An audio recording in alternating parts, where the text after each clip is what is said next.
জগতের সৃষ্টিকর্তা হচ্ছেন বিষ্ণু। মহাবিষ্ণু কারণ সমুদ্রে শুয়ে আছেন এবং তার যে নিঃশ্বাস প্রশ্বাসের মাধ্যমে যে অসংখ্য বুদ্বুদ সৃষ্টি হচ্ছে কারণ সমুদ্রে, সে এক একটি বুদ্বুদ হচ্ছে এক একটি ব্রহ্মাণ্ড। আর মহাবিষ্ণু কেবল তার নাক দিয়ে বা মুখ দিয়েই তিনি নিঃশ্বাস প্রশ্বাস গ্রহণ করছেন না, তিনি তার প্রতিটি রোমকূপ থেকে নিঃশ্বাস নিচ্ছেন এবং তার ফলে তার প্রতিটি রোমকূপ থেকে ব্রহ্মাণ্ড প্রকাশিত হচ্ছে।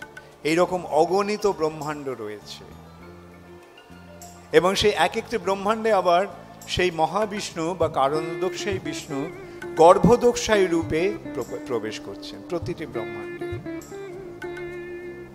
এবং সেই গর্ভোদকশায়ী বিষ্ণুর নাভি থেকে প্রকাশিত হচ্ছেন ব্রহ্মা। নাভি থেকে একটা পদ্ম প্রকাশিত হলো এবং সেই পদ্মে ব্রহ্মা প্রকাশিত হলেন। তাই ব্রহ্মার আরেকটা নাম কি? স্বয়ংভূ, যার সৃষ্টি হয়েছে আপনা থেকে, মা বাবার মাধ্যমে হয়নি, বা অজ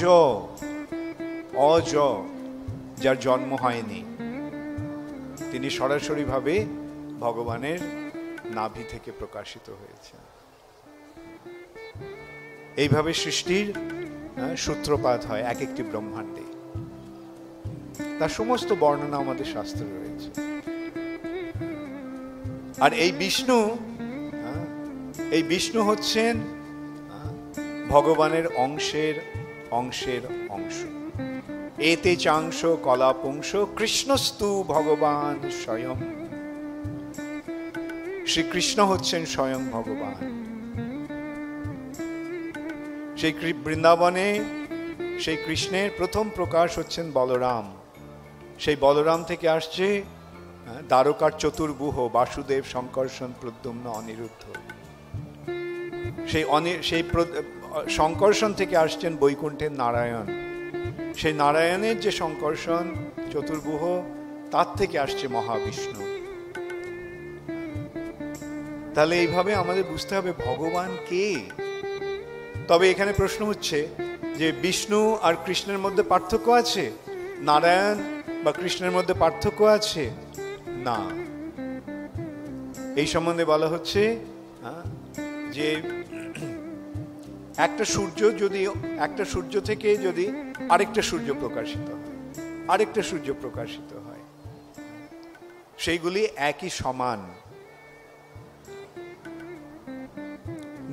রামাদি মূর্তিষু কলা নিয়মেন তিষ্ঠন নানা অবতারম অকরোদ ভুবনেষু কিন্তু কৃষ্ণ স্বয়ং সমভবৎ পরমঃ পুমাঞ্জ। রাম, নৃসিংহ, বরাহ, কূর্ম, নারায়ণ, বিষ্ণু, মৎস্য ইত্যাদি রূপে তিনি নিজেকে প্রকাশ করেছেন।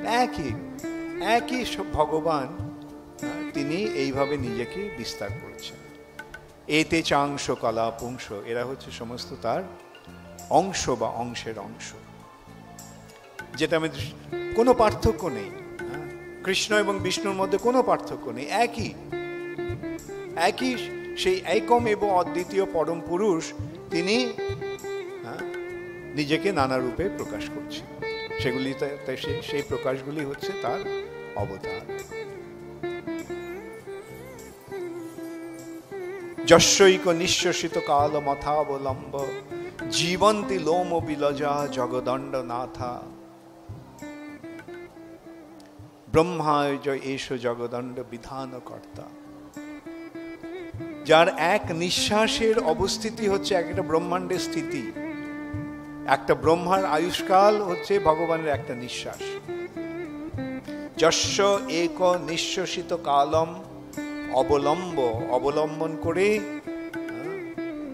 ব্রহ্মা বিরাজ করছে। যস্যৈক নিঃশ্বসিত কালম অবলম্ব জীবন্তি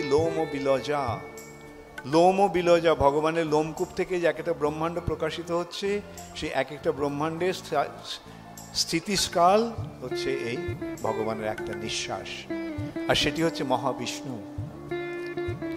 এখন এই যে সমস্ত অবতারের অবতারী শ্রীকৃষ্ণ, সেই